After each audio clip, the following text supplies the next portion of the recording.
Bhaktya vihina aparada lakshay shiptascha karmadi taranga madhye Kripamai tvam sharanam prapadam Brinde namaste charanarvindam Bhajami radham aravinda netram Smarami radham madhurashmitasyam Vadami radham karanavaradham Tato mamanasti gatyana chapi.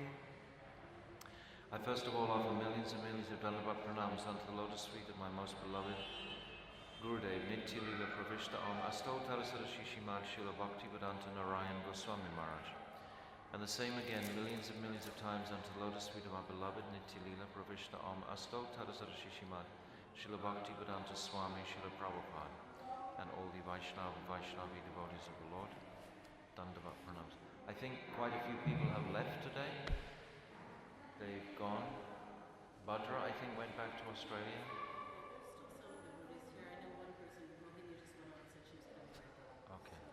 Okay. So, I'm just going to continue reading, and if something comes that really is difficult to appreciate, then just interject. Okay, so yesterday we were speaking about the Saubhagyaman of the gopis, this great pride in their good fortune of dancing with Krishna. Because the gopis were talking about, I'm reading from the foreword to Gurudev's Gopi-gita. I'm not actually going into the Gopi-gita, but I'm just reading from the foreword, which is more or less just setting the scene.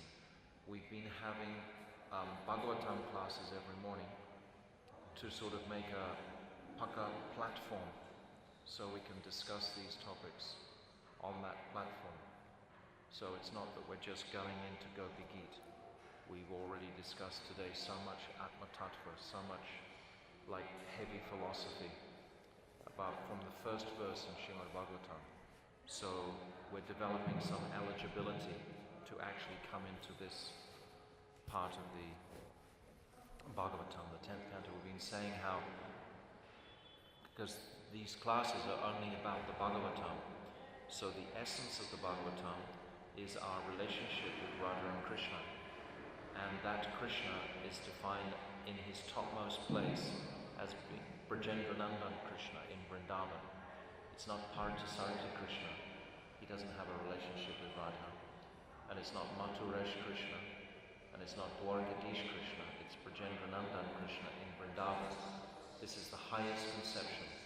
So that's the Prayojan Tattva. So all of the 9 cantos lead to that conclusion. And we've been saying how the essence of the Bhagavatam is bhakti, devotion.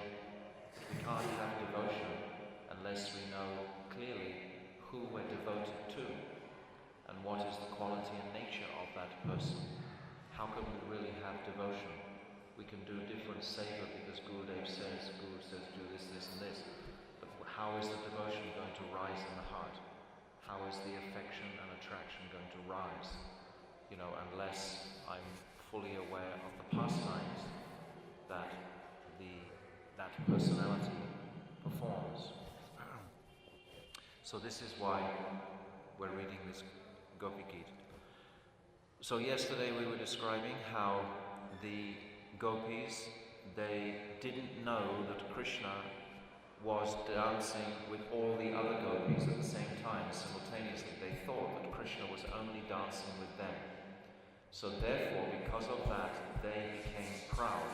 If they had thought that Krishna was dancing with all the other gopis, they wouldn't have become so proud, but they could only see Krishna when he was with them, and Krishna was moving so fast that they had no time to see him dancing with all the other gopis. But Radha, she saw, for a moment she saw that. So I'll just continue reading from where I was yesterday. In this state, the gopis became so proud that they had been aware of Krishna's dancing, that if they had been aware of Krishna's dancing with other gopis, they would have developed man. Then in that angry and sulky mood, they would have been completely unable to continue participating in Rasa Lila with the other gopis. Instead, each gopi was convinced that she had Krishna fully under her control, that he was captivated and controlled by her and obedient to her every command. So Krishna allows this mood to come in each single gopi, that they are feeling that mood of full-blown heroine. In the highest stage of the heroine, it's described, it's called Swadhina Bhartika. It's when the heroine can control her lover through her affection. And Krishna is easily controlled by that love, just like in Damodarastakam, how he's controlled by the love of his mother and allowed to be bound. Similarly, he was giving the impression, but it wasn't entirely complete, that control. Krishna understood this and considered, I have decided to sport with all the gopis and fulfill all their most cherished desires, but there is no hope of that happening unless they change their mood. Somehow their pride must be removed. He then saw that Radhika was no longer there in the Rasa Leela. In her mind, she had abruptly left that place and was going elsewhere. Then suddenly, Krishna also disappeared, and all the gopis began their search for him. Some commentators say that Krishna became invisible, but Srila Vishwanath Chakravarti Thakur explains that he did not. Rather, he went to a nearby kunj and hid there. There are 4 kinds of gopis present in the Rasa Leela on the bank of the Yamuna. Swapaksh, those in Radhika's own Swa group, Paksha. So Paksha means group, Swa means own. Like Swarup, Swaha, Swakiya. This means own. Swakiya is own wife. Swarup, own form. Those Vipaksh, Paksha means group. So Vipaksh, those in the rival group of Chandravali, and those ones called Surid Paksha, those who are friendly towards Radhika, and the Tatashta Paksha, those who are neutral to her party. Actually, Swapaksh can refer to either Radhika's group or Chandravali's group. For those in Radhika's group, Chandravali is Vipaksh, and for those in Chandravali's group, Radhika is Vipaksh. Shyamala is friendly towards Radhika, which means she is neutral to Chandravali. Bhadra, on the other hand, is friendly towards Chandravali and neutral to Radha. So this is describing the whole, the different camps of the gopis, because this is what's about to become reconciled by this performance of Rasa Leela ultimately, that all these camps will, we were saying last night, they will dissolve in their unified appreciation of the height of Krishna's love for Radha and Radha's love for Krishna. When we hear these pastimes and hear these truths, it reinforces the very personal understanding of Krishna. Without hearing these pastimes, Krishna can very easily slip into something impersonal, just a person who will fulfill our various desires, etc. I'll continue reading. Within these 4 main groups of gopis, there were hundreds upon hundreds of subcategories, and all were searching for Krishna. The gopis in Radha's group could not see their Yuteshwari, their group leader, Sri Radha, so they were searching for her as well as for Krishna. All the other gopis were searching only for Krishna. So those in Radhika's Yut, that is Champakalata, Chitra, Tungavidya, Sudevi, Ragadevi, Induleka, these gopis, plus all the Manjaris, of course, they were searching desperately for Sri Radha as well as for Krishna. Srimad Bhagavatam's Canto 10, Chapter 30 describes the gopis' search for Krishna and how they all became tadatmik with him. Tadatmik That means one with Krishna. It's like we described the other day when the iron is put into the fire. It becomes one with the fire. That's the meaning of tadatmika. This means they became so absorbed in remembering his characteristics, such as the way he walked and how sweetly he talked, that they began to think that they themselves were him. The gopis became like mad persons, asking the trees, creepers, rivers, deer and peacocks if they had seen Krishna. They asked the tulsi plant, but when Tulsi did not respond, the gopis thought, "Oh, Krishna has warned her not to tell us where he is, and because she is his beloved, she refuses to utter a word." This is called Divyam Mad, when the gopis are feeling this extraordinary madness, that they will ask all the inert objects, "Where is Krishna?" All the trees, the deer, etc. They will ask all these creatures, "Where is their beloved Krishna?" They asked the trees, but when they did not reply, the gopis thought, "These trees are male, and therefore they are Krishna's friends. He has no doubt told them not to tell us where he is. This is why they are remaining silent." When the gopis saw the creepers laden with flowers, they thought, "Krishna has touched these beautiful creepers with his fingers, and now they are so happy that they have no awareness of anything external. They cannot speak because they have taken leave of their external senses altogether." At first the gopis concluded that Krishna was not to be found anywhere and that he would not return to them. They were somewhat consoled, however, when they finally noticed his footprints. They followed his footprints for some distance until, to their surprise, they saw another set of footprints. The Vipaksh gopis, the rivals of Srimati Radhika, this is Chandramali's camp, were trying to guess whose footprints these were. They could see that the second set of footprints belonged to some gopi.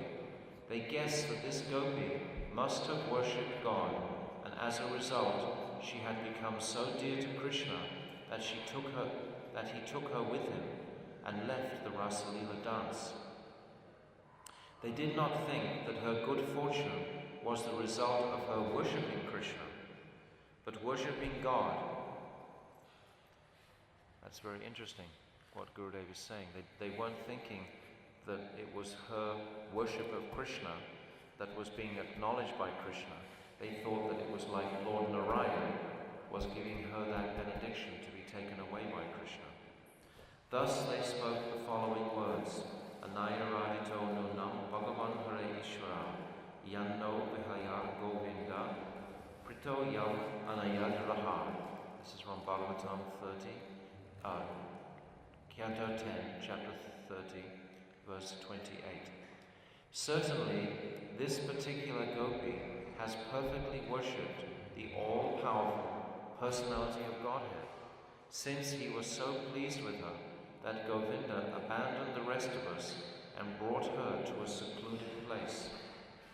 When Srimati Radhika's Swapaksh gopis saw those footprints, they immediately recognized them, as they were accustomed to serving her lotus feet and knew the symbols of them. Therefore, seeing her footprints next to Krishna's overwhelmed those gopis with joy. After tracing the footprints a short distance, the gopis now saw only one set of footprints instead of two. They could not see the footprints of the gopi, they could only see Krishna's footprints, which were now an inch deeper into the earth.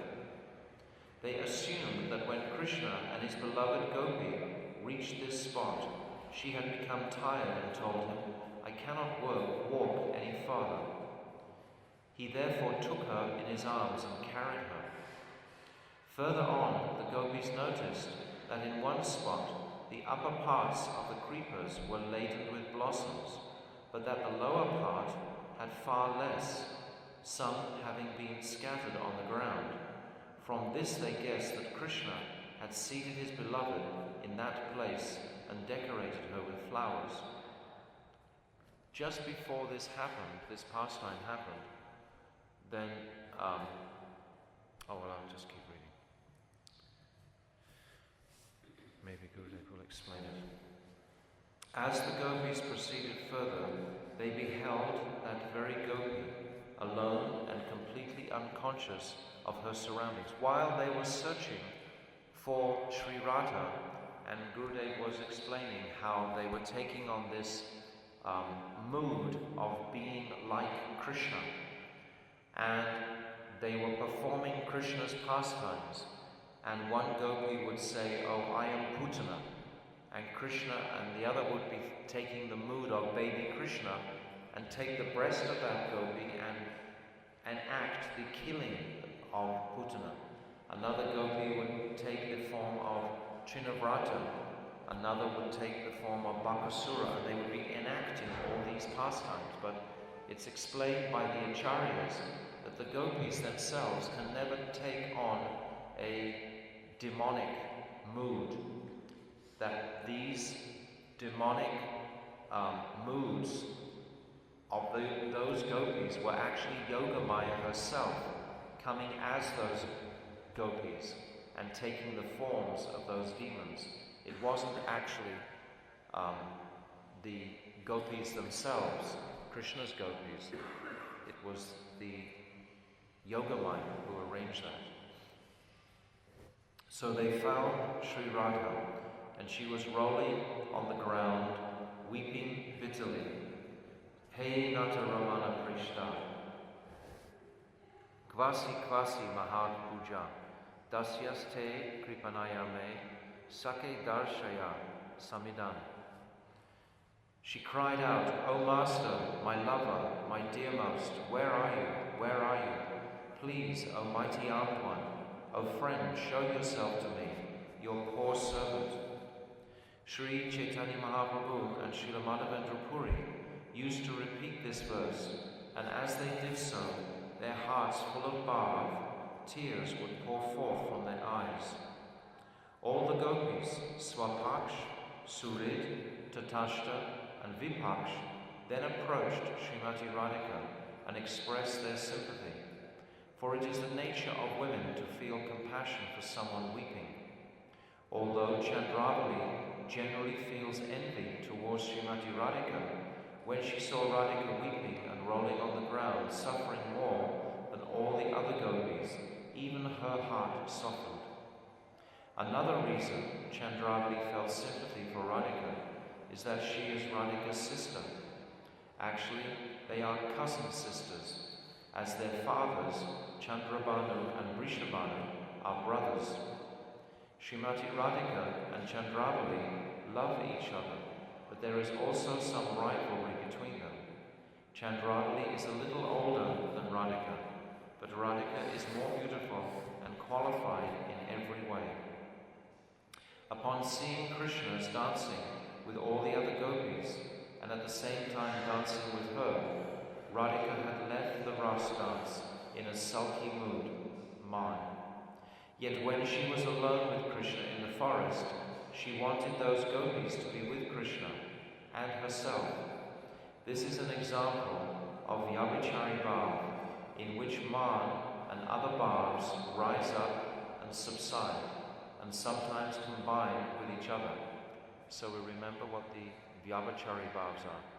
They're those 33 transitory emotions that play upon the lake of the Staiva, creating a beautiful exchange of rasa. So many emotions can play on the principal lake. If there's no Sanchari or Vyabhichari Bhavs, the rasa is very much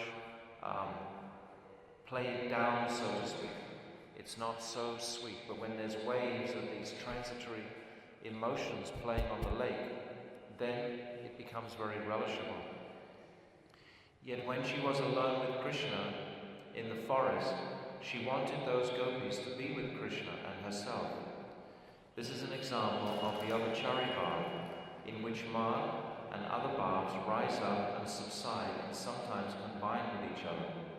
This is likened to one wave rising up and overtaking another wave, thus causing the water from both waves to merge. After that, the same process is repeated and new waves appear. This is similar to the way in which Radhika's man disappeared due to her being immersed in Krishna's loving dealings with her. She then thought that all her Swapaksh gopis should come together, but since all the gopis were searching together, they all came. So this is the arrangement of Yogamaya to relieve all the gopis of their different rivalry, of their different groups, so they would all become a unified group, and then the Rasa Leela could perform perfectly. When the gopis found Srimati Radhika in this condition, they sprinkled some water on her lotus face. When she came to external consciousness, they asked her, "What has upset you? Why are you so overwhelmed and weeping?" So we remember what happened. Srila Vishwanath Chakravarti Thakur has described that Krishna's mood when he was with Radha at this time is a very submissive mood. This is called Dakshin Bhav, because Sri Radha is in her mood of the highest heroine, this Swadhina Bhartika. So to complement that, Krishna takes the lower mood of Dakshin Ras. If the moods become the same, then there's no real ras. So when Radha remembered fondly of her gopis, then she actually wanted her gopis to catch up with her. And then her mood of being the controller in the relationship came down. And she also began to have a mood of Dakshin Bhav. Because when Krishna said to her, "Would you like to keep walking or come to a flower bower?" Then Shri Radha said, "Oh, I don't mind, whatever you want to do. Actually, I'm too tired to even walk. You should carry me." So then Radha's mood had come down to Dakshin Bhav, but Krishna's mood was also Dakshin Bhav. So Vishwanath Chakravarti describes that these two moods together don't create so much flavor. So therefore, Krishna decided to leave. Because when one is submissive and the other is contrary, that creates a nice wave of rolling emotions.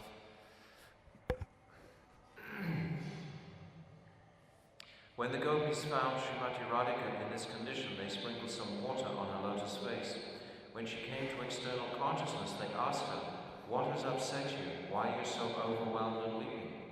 She replies, "As I was wandering throughout the forest with Krishna," Srimati Radhika replied, "I told him that I was no longer able to walk." Why had she said that to Krishna? It was not due to Subhagya Mad, the pride of her incomparable good fortune. Rather, her deep contemplation was as follows: "My Sakis have left everything for me. They have no purpose other than to serve me. Yet I am here, enjoying Krishna's company alone. This is not at all fair. If I arrange for all of them to come and join us, we can all enjoy rasa together. I should not be with Krishna, just completely alone." In the meantime, the other gopis had been gradually coming nearer and nearer. Krishna told her, "Quickly, come with me." And then Radha said, "But I cannot see you," Srimati Radhika cried out. Radhika's condition at this time is called Prem Vaichitya.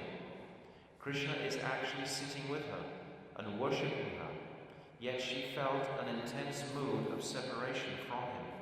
She was unable to perceive that he was sitting right beside her. As the gopis came closer, Krishna thought, "If they see us alone together, they will become envious of Radhika, and everything will be spoiled. There will be no rasa. I cannot let this happen." He was thinking that if the other gopis saw that Krishna was just with Radha, then the gopis would be angry with Radha rather than glorify Radha.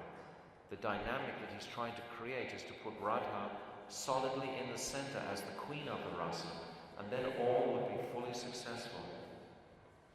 At that very moment, Krishna disappeared from that place and hid himself in a kunj somewhere in the darkness. Radhika fell to the ground in distress, and it was then the gopis found her. "What happened to you?" they now asked. Somewhat hiding her real bhav of selflessly wanting them to also dance with Krishna in Rasa Leela, she simply told them, "I became maddened with the pride of my good fortune, just as you did. Now he has left me as well." Then, as one collective party, the gopis began to search for Krishna. Finally, they decided that the only way he would be found would be through Sankirtan, chanting his glories in a mood of deep separation from him. Thus they returned to the bank of the Yamuna and began to sing Jayati Te Nikam, the first verse of a Gopi-gita. So now we go into the description of... Yeah. No, that's Vamsivat is where they perform the Rasa Leela. The Gopi-gita was sung, it's described simply on the banks of the Jamuna. At that time, it doesn't describe any large Vamsi tree. They went to a very clean place where no one had ever been before. And they thought, if we chant this Gopi-gita in the forest, it's going to echo off all the trees. Krishna may not hear it. Because up till this point, they had searched absolutely thoroughly through all the forests around. They'd even gone very, very, very deep into the forest, and they suddenly thought, well, Krishna is probably coming with us in some invisible form around, and he'll be inconvenienced if we go any deeper. So then they turned round and came back, and then they deliberately went to this beautiful place on the bank of the Jamuna, where the sand was very clear, where they thought the sound of the Sankirtan would go everywhere, that there would be no obstruction to their song. So this is where they went, but it doesn't describe specifically Vamsivat. Vamsivat is the place later where that Rasa Leela was performed. Definitely. Jayati Tedika Jamana Braja Shrayata Indira Shashvadatrahi Dayeta Trishyata Dikshuta Vakash Tvayitrita Shavas Tvam Vichimvate. The gopis say, O most beloved, because of your birth in this land of Braja, the entire area has become more glorious than Vaikuntha and other planets. It is for this reason that Lakshmi, the goddess of beauty and wealth, eternally decorates it with her presence. O beloved, in this blissful land of Braj, it is only we who are not happy. We maintain our lives solely for your sake, being extremely anguished in separation from you, and are wandering from forest to forest in search of you. Therefore, please appear before us. Now this is Gurudev's commentary that is illuminating their moods. That was the translation of the verse. Remember, this is the life air of the entire Srimad Bhagavatam. So in this week we're discussing the glories of the Bhagavatam, and it was described there are 5 life airs. This Venu-gita, Brahmara-gita, Yugal-gita, Pranaya-gita, and the Gopi-gita. These 5 life airs, and of those life airs, this Gopi-gita is the principle. So to enter at some point in our life into the Srimad Bhagavatam, it's essential to really hear these explanations from the lotus lips of the Uttam Mahabhagavats. Srila Vishwanath Chakravarti Thakur begins his commentary on Gopi-gita by offering prayers unto the lotus feet of Sri Sanatana Goswami, Srila Sridhar Swami, and all the self-realized acharyas in our disciplined succession, from whom he has received his transcendental moods. He also prays to Sri Chaitanya Mahaprabhu, who is Sri Krishna himself, covered by the mood and luster of Srimati Radhika. Srila Chakravarti Thakur states that one cannot know the confidential sentiments of Gopi-gita without receiving the mercy of the gopis themselves. He therefore prays to Sri Rupa Goswami, Sri Jiva Goswami, Srila Krishnadas Kaviraj Goswami, Srila Narottam Das Thakur, and all the other acharyas. First, in their forms as sadhaks, practitioners of bhakti, and then in their siddha forms, their perfected forms as gopis. In Madhurya Kadambini and Raghavar and Chandrika, he has explained that we should gradually approach a level of bhakti whereby we may practice bhakti in both our sadhak rupa and siddha rupa forms. So we've understood from our discussions in the morning that the essence of this Bhagavatam is about bhakti. It's not about our praying in the same sense. It's about the degree of our devotion for Krishna, for Radha, for the Brijavasis. He prays for the remnants of these acharyas, who are the very gopis who join the rasa dance. In other words, he humbly prays for their sublime moods to enter his heart. In truth, his heart is already imbued with their moods, and therefore he is able to reveal the wonder of the verses of Gopi-gita in an astonishing way. And we described the other day how all the acharyas have revealed their manjari swarups, all of them. Sanatana Goswami, Lavanga Manjari, Rupa Goswami, Rupa Manjari, Jiva Goswami, Vilasa Manjari, Bhativedanta Thakur, Kasturi Manjari, then Gopishodas Babaji, Kamala Manjari, all have revealed their forms. So Srila Vishwanath Chakravarti Thakur is taking shelter of these personalities to come into his heart. Following his auspicious invocation, Srila Chakravarti Thakur begins his explanation of Gopi-gita. The autumn Rasa Lila, called Saradiya Ras, is described in Srimad Bhagavatam. It transpired in Vrindavan's Vamsivat, a vast forest where millions of gopis gathered to dance with Sri Krishna. Actually, Srila Vishwanath Chakravarti Thakur describes 350 million gopis came. But don't try and calculate this from a material point of view, because 350 million gopis probably have 350 million brothers also.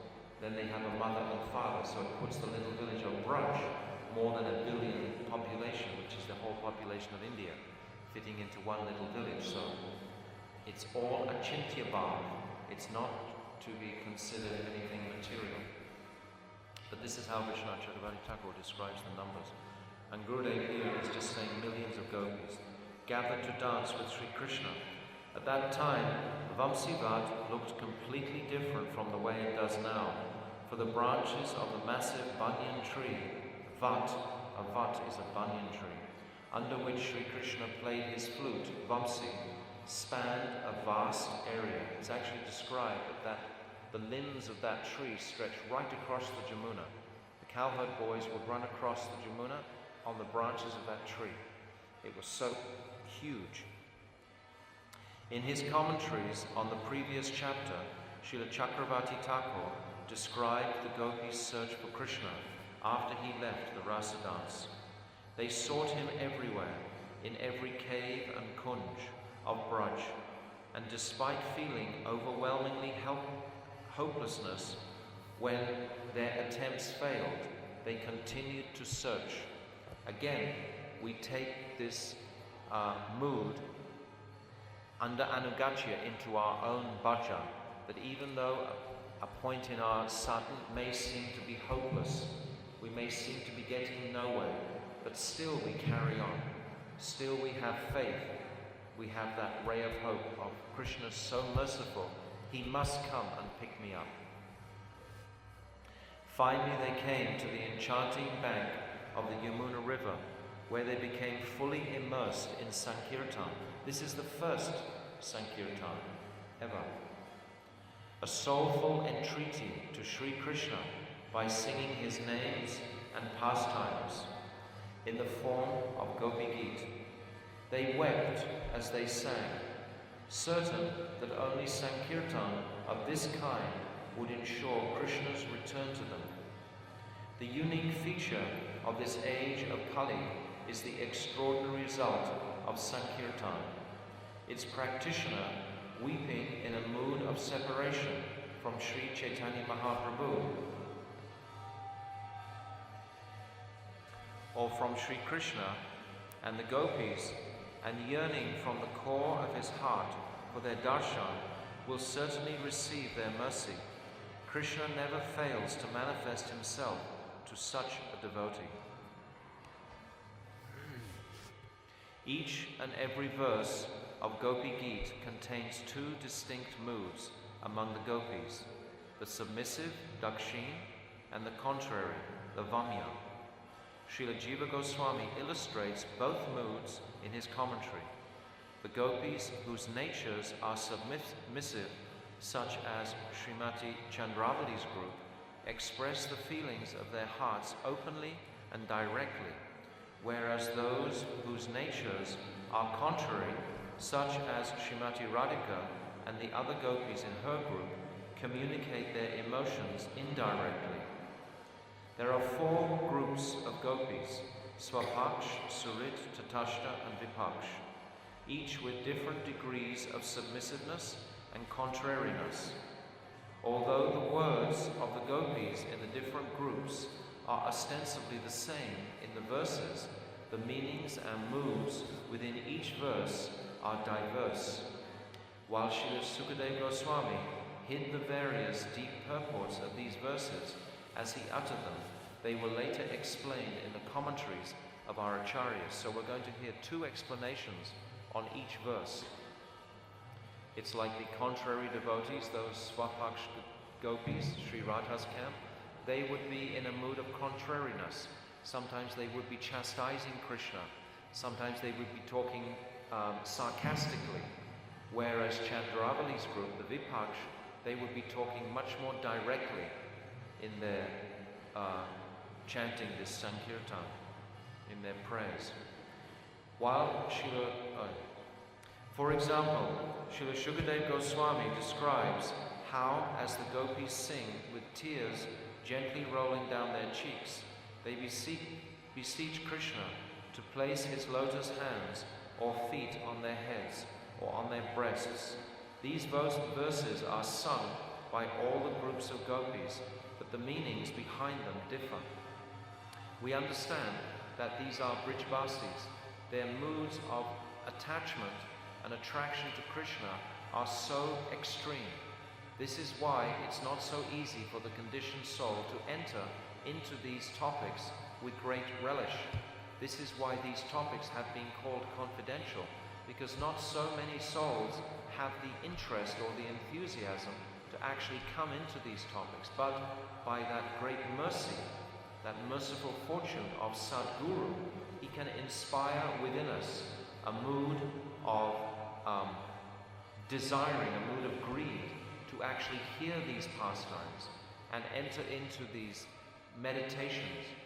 But how can we understand this feeling of separation? Their hearts, it's described in the Vrindavan Champu, are completely torn apart. They feel like millions of scorpions are biting them. They feel like their bodies are being cut to pieces. They're feeling such extreme anguish in their separation from Krishna. But at the same time, in that separation, the intensity of their meditation on Krishna is at its highest. Ultimately, in the separation mood, it's like, for example, if a husband and wife stay together, they sometimes forget about each other in the relationship and they get distracted with other things. Whereas if the husband is away from the wife can be thinking of the husband all day long. She's just thinking about her husband. When's he coming back? When's he coming back?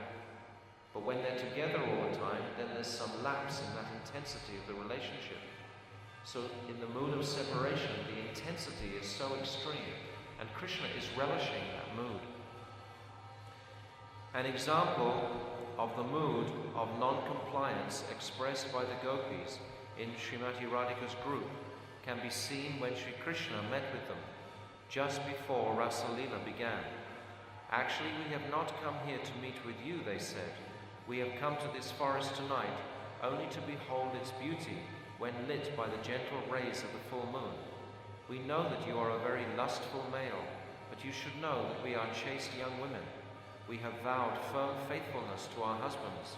We cannot delay here for a single second. You are trying to fill us with fear, telling us that the night is fearsome and wild beasts are roaming around, but we know this is not true. In an attempt to lure us to stay here, you implore us in various ways, but we do not care to hear your pleas. So this is the mood of the Vamyabhav, or the Svapaksh gopis. They're more or less chastising Krishna when he calls them by his flute, and Krishna is sending them home. They're saying to him, well, we didn't come to see you anyway.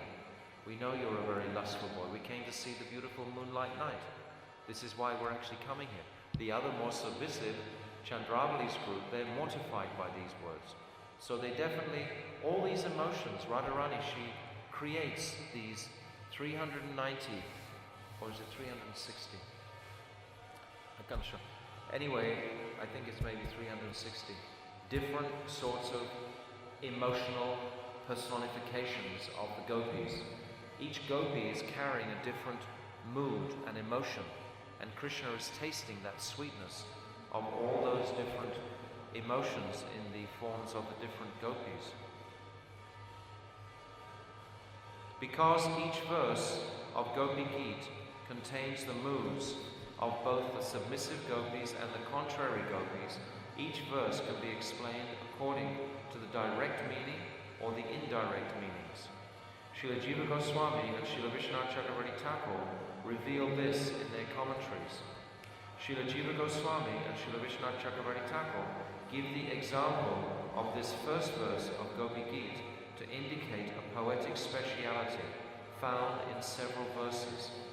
Each of these verses consists of 4 lines, padas, and the first and 7th syllable of each line begins with the same letter.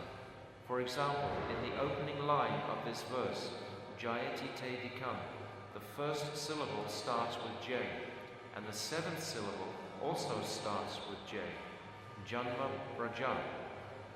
In the next line, the first syllable starts with S, Shrayata Indriya, and the 7th syllable also starts with S, Shashvat Atrahi. Dayata Drishyatam and Dikshutavakas both start with D, and Tvayati Drashyavas, Drishyavas, and Tvam Vichinvate both start with T. The learned poet Vopade has described such literary devices in his famous scholarly treatise, Muktafal. Vopade is also known as Leela Suk, as is Sri Shukadev Goswami, the Suk parrot who recites the Leela, the transcendental pastimes of Sri Sri Radha and Krishna in Srimad Bhagavatam. Some say that it was he and not Srila Vyasadeva who wrote Srimad Bhagavatam, but this idea is incorrect. Our acharyas have informed us that Gopi-gita contains many such specialities that will be revealed to us as we contemplatively study its verses. We will now proceed to look carefully at the meanings, both general and hidden, in the various words and phrases of this first verse of the Gopis' appeal to Sri Krishna. The Gopis sing, Jayati Te Dikam Janmana Braja. Jayati means to become glorious or victorious. When we call out Gurudev Ki Jai Ho, Govinda Ki Jai, or Tulsi Devi Ki Jai, we are expressing our hope that they will have victory. The victory of one party automatically implies defeat of the opposing party. He who is conquered is captured and imprisoned by the victor. and having come under his full control, is bound to carry out his every order. When we chant Gurudev Ki Jai, it means we want Gurudev to become prominent in our hearts and defeat the darkness of Maya. When you say Govinda Ki Jai, you want them to become prominent and defeat Maya Devi. The heart and mind of a conditioned soul are in battle with Sri Hari, Guru and Vaishnavas, Vrinda Devi and all other transcendental personalities. That's a very beautiful line. That sometimes it seems our heart is on one side and Guru, Sadhu and Shastra, they are on the other side. How do we reconcile that difference? A conditioned soul who aspires to be a devotee laments his condition and prays, "My uncontrolled heart and mind are like demons, and therefore I have no desire to serve Krishna, Guru and the Vaishnavas."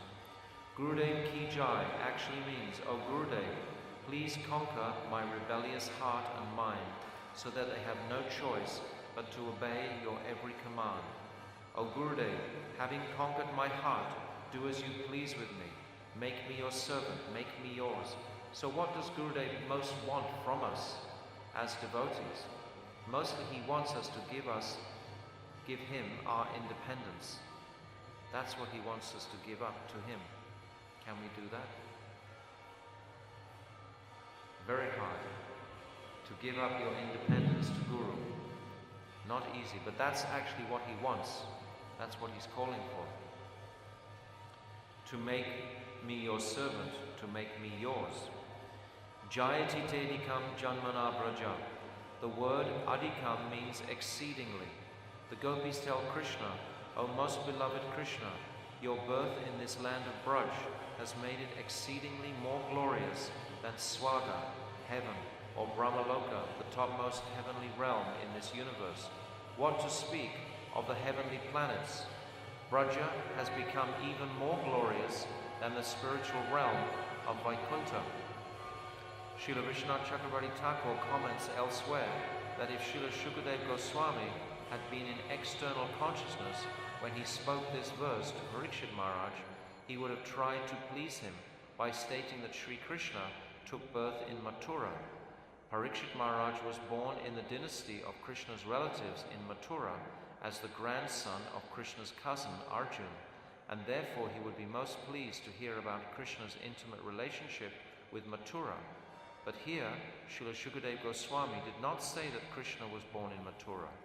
Absorbed in internal consciousness, he revealed the actual fact by the words Janmana Braja.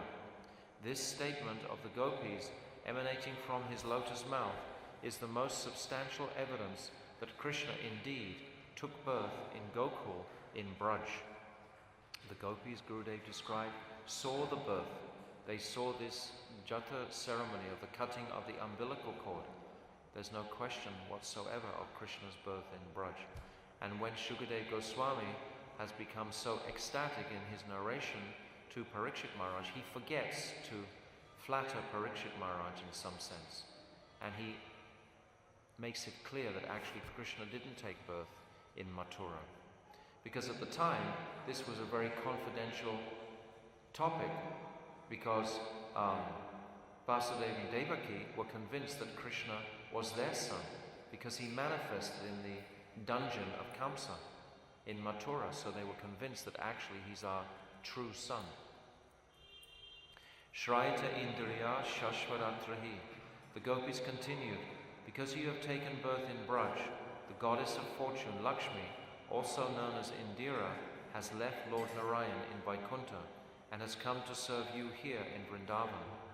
From the time you were born, she has been sweeping and decorating the residence of Nanda Maharaj and Yasoda Mai, serving Giriraj Govardhan, Kamyavan, Varshana, Charnabhari, the banks of the Jamuna, and all the narrow passageways and kunjas of Braj in the same way. She does so because she wants to serve the places of your divine pastimes." So it's describing what is the position of Lakshmi Devi. Lakshmi Devi can't actually enter into the pastimes of Braj. She's still performing austerities over in Belvan. It's described that when Krishna took his birth, Lakshmi Devi wanted to come and celebrate, but she wasn't allowed entrance. All she could do was fill the gutters of the streets with jewels, rubies and diamonds, and the Brijbasis just completely ignored them. But that's the only way she could glorify the birth of Krishna. The Brijbasis were not interested in those opulences at all. Braja is not only more glorious and opulent than Vaikuntha because of the beauty of Lakshmi's decorations, but it is more glorious in wealth and in every way. In other words, like the Kamandenu cows, they can give anything you desire, but all the gopis want is milk. It's like the Kalpavriksha trees. They can produce flowers and they can produce anything, but the gopis just wear them as ankle bells. They're like Chintamani jewels, but they just wear them as ankle bells. And what else is there? Like Mother Earth herself, she can give so much. The trees, what's the third one? I can't remember. But it's described in Chaitanya Charitamrita, the natural opulence of Vrindavan. In Brahma Samhita 543 confirms that although Vaikuntha, Haridam, is more glorious than all other realms, Golok is still more superior. So I'm going to stop now. It's time for the arti. So I'm hoping to inspire you to read this regularly, this Gopi-gita. This Gopi-gita will keep us on track. It will keep us in a mood of what is our highest potential, this Braja Prem. What is the nature of Vrindavan? What is the meaning of Vrindavan? What is the sweetness and relishable mood of the Brijbasis? This is what Srila Gurudev writes about in so many of his scriptures, and this is what he came to give us. So as much as possible, try to read at least every day some paragraphs of these beautiful books that Gurudev has sent to us. Srila Gurudev ki jai, Gopi-gita ki jai, Ananta Kota Vaishnava Vrinda ki jai, Gopinath, Hari Hari Bol. So now it's arti time.